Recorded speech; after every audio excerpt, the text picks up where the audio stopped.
konke ukungalungisi. Then kodwa noba ngabana sisithi sinesono, iBhayibheli sithi uba sithi asinasono siyazikhohlisa, then ke ngosiyazivuma, then asiphelele kubeni sizivume yena uba nenxaxheba yokuthi asihlambe ngegazi lakhe, asenze sibe ngamalungisa again, asenze sibe ngcwele. Haleluya. Njengoba sigqibova apha ngonyana olahleko, into yoba ubawo xa embona unyana wakhe siza phaya, azange ambalele matyala uba wena wathi, but into ayenzayo wavuyela uba umntwana wakhe ebuyela kuye, wathatha ingubo emhlophe wamambathisa yona. iBhayibhile ibe seyisithi waxhelelwa eyona yona yakhe yatyetyiswa. Haleluya. Ngamanye amagama uThixo uyavuya xa kukho umoni omnye oguqukayo obuyela kuye, but uyalila xa ngaba abantu besemhlabeni besona kodwa bengavumi ukubuyela kuye. Ukuba sithi asonanga simenza ixoki. Simenza ixoki xa sithi asonanga. Ilizwi lakhe alikho kuthi. Ilizwi lakhe alikho kuthi. Bantwana bam ndinibhalela ezi zinto ukuze ningoni. Ukuze ningosibhalelwa ukuze singoni. Ungayibamba kuloo ndawo. Haleluya. So uYesu xa ngaba sihlambulula senza into yokuqala elapha evangelini, eyinto engelohlazo ekufuneka thina abakholwayo siyiqhele. That's why ndihlala ndishumayela njalo, because ndiyayazi into yoba inhlambululo yinkonzo eyanqaba kudala. So kodwa funeka sibuye siyiqhele, siyazi into yoba ngabana ukuba sithi sibheke ezulwini sizawudlula enhlambululweni, sizawudlula ekubeni uba ingubo zethu simane sizithi nkqu egazini likaJesu. Ngoba apha ebudeni bonyaka nasebudeni bendlela zininzi impazamo esizenzayo. Siyona kuThixo, simenza buhlungu umoya ingcwele, but kuzo zonke ezo zinto uThixo sivulela ichance yokuthi sibuyele kuye, asihlambulule kuko konke ukona. Haleluya. Haleluya. Ndike ndathi kapha entsukwini emvuselelweni ndisithi ndiyeva apha emoyeni wam into yoba ngo-2026 ikhona le nto iza kwenziwa nguThixo, but uThixo akakwazi ugalela izinto kwendawo emdaka. That's why usukele emvuselelweni oko kuthethwa ngenhlambululo kuze kuzothi ga apha econferencini. Oko kweziveki kuthethwa ngokuhlambulula komuntu, uba umuntu makabe clean enhlizweni yakhe, because kukhona into eza kwenziwa nguThixo, but uThixo ufuna imizimba perfect eclean ukuze azohlalisa izinto zakhe, azogalela izinto zakhe kule mizimba yethu ukuze thina sibaleke ngespeed senze le nto uThixo asithuma yona. Haleluya. Babesazi into yoba ukuzila ukutya kukuzithoba kuThixo, and ukuzithoba kuThixo kukuzihlambulula. That's why uThixo wayekwazi into yoba ngeday eyi-1 abaphendule kumthandaza bebewuthandaza bezile ukutya.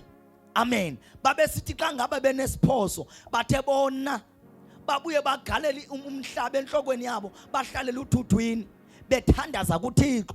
Then ngalaa ndlela yakudala babezenza usizi phambi koThixo, but olasizi lwabo babezenza lona kwakufuneka libonakale ngaphandle ngenxa yokuba yayimeko ye-Old Testament.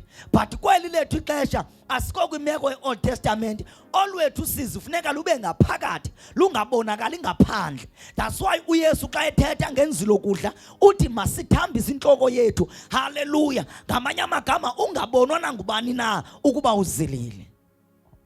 Sisekhona ebandleni kaKristu. So le nto kuthiwa inzilo yimfihlo yakho, akusiyonto epapashwayo, but sizawufundisa ke ngoku malunga nale ke ngoku epapashwayo efana nale sikuyo ngoku, ukuba siyithatha phi thina le ipapashwa inzilo and iyintoni benefit yayo. Haleluya. So yabona njengoba sawuthandaza uhlambulula, funeka ukuhlambulule even nalamatyeli apha enyakeni wena ubani uqhawula ifasting. Xa ukufasti uqhawula ifasting, okanye xa umoya ingcwele sithi fasta ungafasti, okanye uyikhawule kwale umoya ingcwele ayithethe kuwe uwedwa, because kunezono ezinjalo ezenziwa ngabazalwane ezizokuba umuntu aqhawula ifasting angayimameli ivoice kaThixo nekamoya oyingcwele. Ngoku sohamba nomoya ingcwele u-2026 wonke sisetyenziswa nguye. So ufuneka simazi into yoba uyikhomanda yomkhosi, lo singumkhosi thina, then yena uyikhomanda yomkhosi. Ngamanye amagama funeka simamele ikhomanda yomkhosi, because yiyo eyazi into yoba funeka silwe kanjani, funeka sihambe ngeyiphi direction. Haleluya. Haleluya.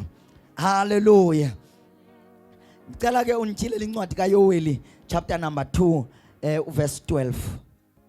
Mabala ongenko siyami awu holy somo moya ngihlanze ngihlanze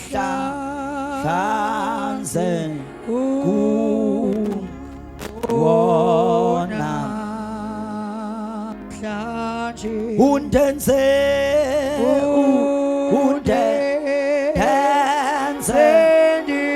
tikufuze wena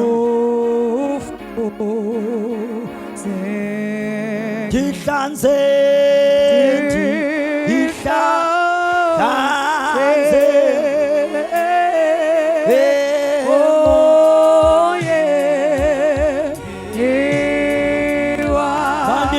Telwe manje ukobolwane sendinikela ndiyanikela kuwe Jesu ndinikela konke kwami wena Jesu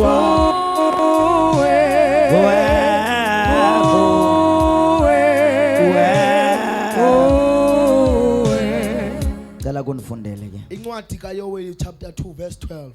Hloko ndaba ukumemela enguqukweni nakwinzilo. Ukumema okanye ukumemela enguqukweni nakwinzilo.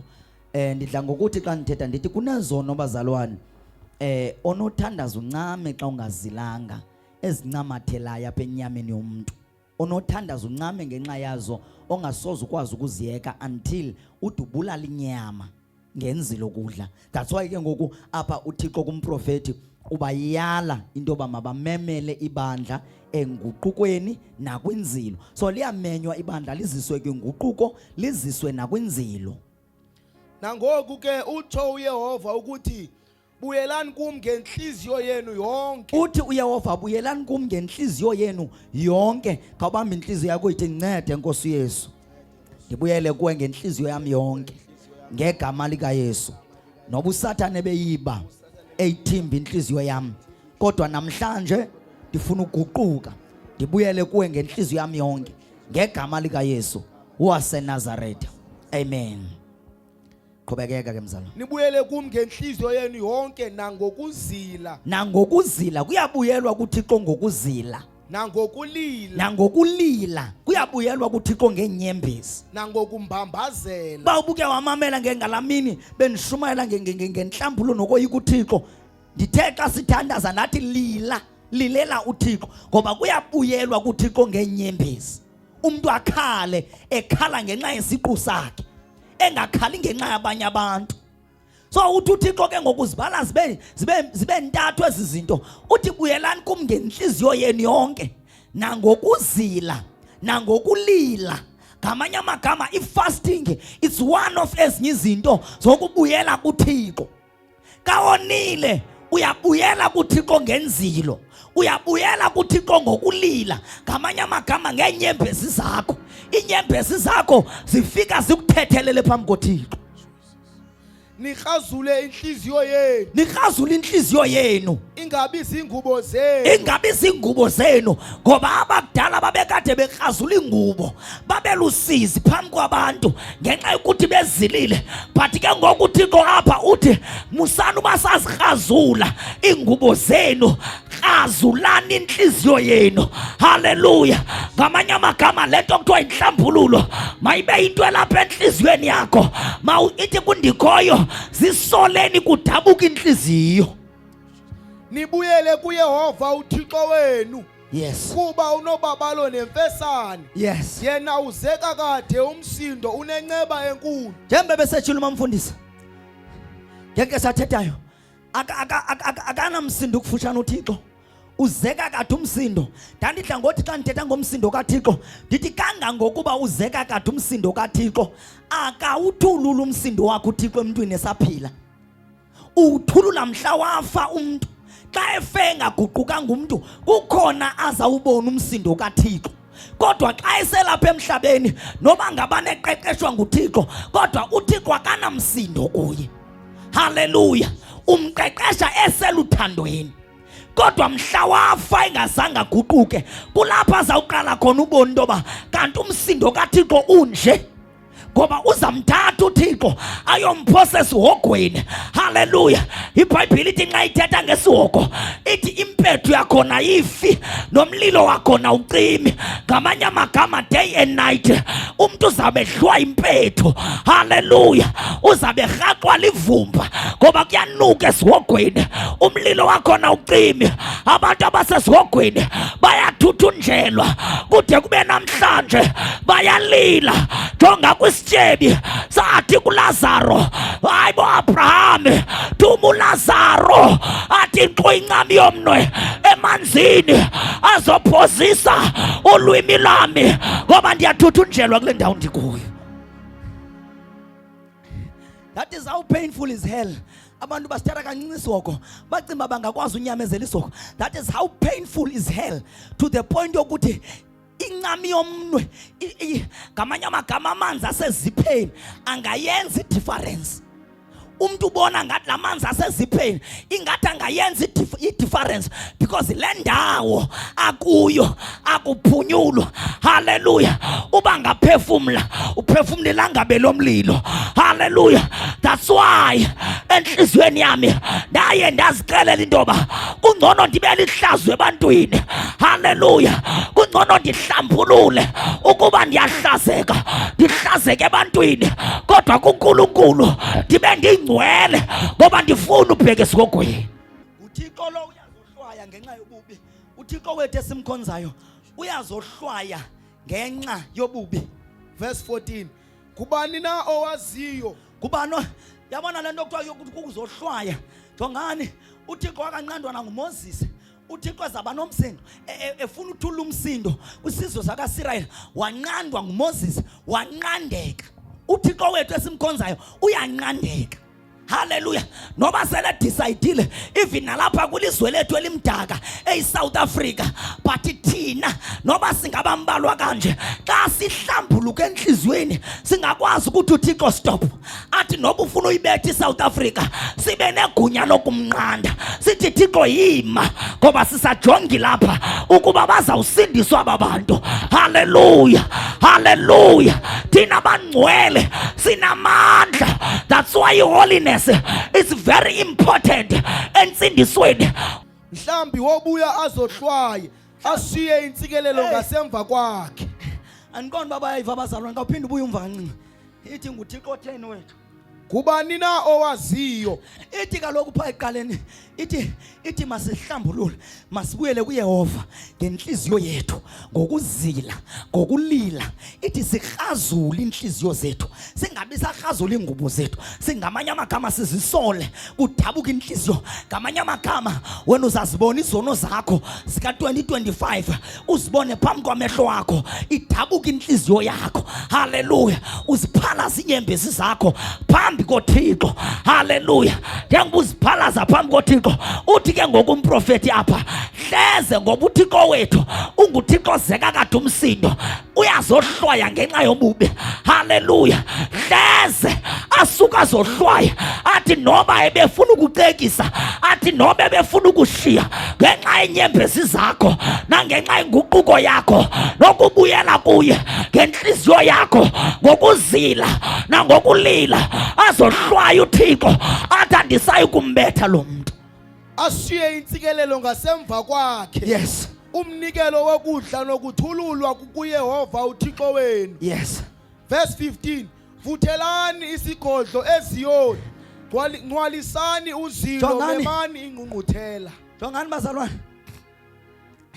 Uthi ke ngoku vuthelani isigodlo. Le ndawo benisiya kuyo yokuthi ikhona ifasting yokuvuthela kwesigodlo. Xa kuthiwa vuthelani isigodlo ngamanye amagama khuphani isimemo nibiza abantu baze kwinzilo. Ngamanye amagama le inzilo noba imfihlo kuthi but ayikho imfihlo kwi-individual. thina kodwa sisonga yomfihlo phakathi kwethu, but ihlabathi alimelanga usazi into yoba silapha nje siyazila. Hallelujah. Ngoba lento imfihlo. Then kodwa sikhuphe isigodlo, sivuthele isigodlo, sathi bazalwane ngolusuku lwanamhlanje make sizithobe kuThixo, sithandaze, hleze uThixo wethu ngoba enetago enguThixo ozohlwayayo. Hallelujah. Ozeka kade umsindo uza kusixolela. Ngcwalisani uzilo. Consecrate, purify the fast. I-fasting iyangcwaliswa. Uthi ngcwalisana uzilo, luyangcwalisa uzilo. Hallelujah. Xa uzilile uyazingcwalisa kwawena, awuthethi noba yintoni, awenzi noba yintoni, ngoba uyazingcwala, uhlala kwindawo engcwele. Hallelujah. Noba zikhona izinto nasekhayeni lakho nasemzini wakho ezikubange into yoba mawuzi-athende, hallelujah, kodwa uyazigcina ngenxa yokuthi uzazi into yoba ndingcwalisa uzilo. Memani ingqungquthela. Nansi ingqungquthela siyimemile ikhona. Hlanganisani abantu. Hlanganisana abantu. Ngcwalisani ibandla. Ngcwalisani ibandla. Uba ibandla liyangcwaliswa ibandla. Xa kuthiwa liyangcwaliswa liyahlanjululwa ibandla. And loo nto ithunywa abathunywa bakaNkulunkulu. Babathunywa bakaNkulunkulu. Ngcwalisani ibandla. Sanukuliyeka ibandla limdaka. Lingcwaliseni ibandla. Lihlambululeni ibandla. Ukuze ibandla likuhlale lihamba noThixo kakuhle, ngoba bazalwane yona nto siyithunyiweyo kukuba silungisa abantu balungele ubheka ezulwini. Ngoko ke xa sizawumnandelwa kukuba sibona inani labantu bebaninzi phambi kwethu kodwa bengakho ngcwele. Hallelujah. Oh, lo msebenzi esiwuthunyiweyo sobe siyafeyila kuwo. Buthani amadoda amakhulu, hlanganisani intsapho. Hlanganisani families. Buthana amadoda amakhulu nabanyayo ebeleni, nabancanca ebeleni. Makaphume umyeni egumbini lakhe. Jongani abantu jonga uIphe nangiya akakabi nayo ne1 year uIphe. Ubabe sinoyithetha inyana besinothi uIphe ngumuntu osancanca ebeleni. Uzilile naye namhlanje, that's why umama wakhe ekhala emepha ngasemva. Ulilelwa ngumntana ngoba umntana uzilile and asuzuthi makangazili, ngoba iBhayibhile ithi naba abancanca ebeleni mabazile. Xa elila suba nangxaki wena, thuthuzele, kodwa uyazi into yoba akakwazi uthetha yena ngomlomo wakhe, kodwa ubuyela kuThixo ngeenyembezi. Hallelujah. Eza nyembezi zakhe suba nosisi ngazo, zezokubuyela kuThixo. Hey bazalwane, asiyazi into yoba nokwenzeka into yoba aba abantwana abancinci sibadelayo njengoba besithi bakhalela ukutya enhliziyweni yabo, uThixo ubona inyembezi ezikhalela kwathina abantu badala. Hleze thina sixolelwe izono ngenxa yenyembezi zabantwana.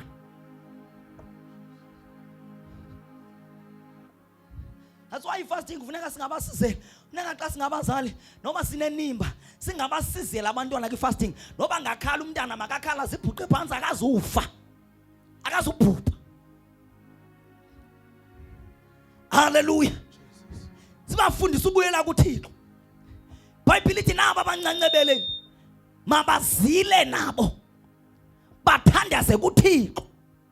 Qhubekeka. Makaphume umyeni egumbini lakhe, umthakazi esililini sakhe. Ewe. Mabalile ababingeleli. Yes. Abalungiseleli bakaYehova phakathi kweveranda nesibingelelo bathi yiba nenceba Yehova ebantwini bakho. Kuthiwa ababingeleli okanye abefundisi ngokwelanguage yanamhlanje kuthiwa nabo mabalile phambi kwesibingelelo nevoranda bathi yiba nenceba Thixo wethu, yiba nenceba somandla. Akukho nomnye umuntu uThixo angazifuna inyembezi zakho ukuzibona. Abantu abaninzi banenhloni ngokhala ngoba bathi bafana zilihlazo inyembezi, but inyembezi zokhalela uThixo azilohlazo. Ke nathi xa ngincokola nabazalwane apha ensukwini ndathi yabona abantu abangamazi uMoya Oyingcwele, abangayazi bufu kaThixo, bayakwazi into yoba xa bekubona ukhala enkonzweni asuke umuntu azokumbambazela akuthuthuzele ekusizela, because ucima fana ukhaliswa inhlungu kanti awunanhlungu, ukhaliswa yipresence kaThixo. Presence kaThixo yamkhalisa umuntu, mkhuphisa inyembezi. So inyembezi yenye yendlela yokuzukisa uThixo okanye yokuworship uNkulunkulu. That's why abantu abasinisiwe, because abantu abasinisiwe ngabona abantu bazi-understand kakuhle into zikaThixo, ngoba bagcwaliswa nguMoya Oyingcwele bakwazi u-understandiswa izinto zikaThixo. Abantu abasinisiwe bayakuthanda ulila kakhulu because bayazi-understand into zikaThixo. Inyembezi is one of the things esiworshipa ngazo uThixo. Hallelujah. Qhubekeka. Yiba nenceba Yehova ebantwini bakho, ungalinikeli ilifa lakho ekuncikivweni ukuba inhlanga zizekelise ngabo. Yo, yini na ukuba kuthiwe ezizweni uphi na uThixo wabo? Yini ukuba zithi izizwe uphi uThixo wethu? Sawungena ku-2026. Yini kunini siyinhlekisa? Kunini ibandla liyinhlekisa? Yini Thixo? Yini? Koze kube nini izizwe zisithi siyinhlekisa? Koze kube nini izizwe zihlekisa ngebandla? Yazi umsindo endinawo ngaphakathi enhlizweni yami, umsindo against uSatan. Ndizixelele lo nyaka uzayo zawushumayela nabantu abebecinga ulinyelisa ivangeli, babona into yoba yonto onyeliswa le. Ndizaliphila ivangeli nabantu abacimba fanele yoba ivangeli lelabantu abangomanyaleni, babona into yoba bakhona kodwa abaliphilayo, abaliphila ngobungcwele nangokoyika uThixo. Yini Thixo ngexesha lethu sibe inhlekisa? Yini Thixo? Funa abantu ngoku abazaba nomsindo against uSatan. Bathi Satan udlalile ngathi, udlalile ngebandla likaNkulunkulu, walijobha ngesono nangezinto zobumnyama. But now enough is enough. uThixo ngoku uzovusa abantu abazamphilela bengcwele enhlizweni yabo. Waba nobukhwele ke uYehova ngelizwi lakhe, waba nofefe ngabantu bakhe. Waphendula uYehova wathi ebantwini bakhe, yabonani ndinithumela ingqolowa newayini entsha neoli eniyakwaneliswa yiyo, ndingabi saninikela ukuba nibe sisingcikifo ezinhlangeni. Matthew chapter 23. Sizothandaza. Bendihalela into yoba la verse sike sizama uyifunda, kodwa sawuke siqale uverse number 20.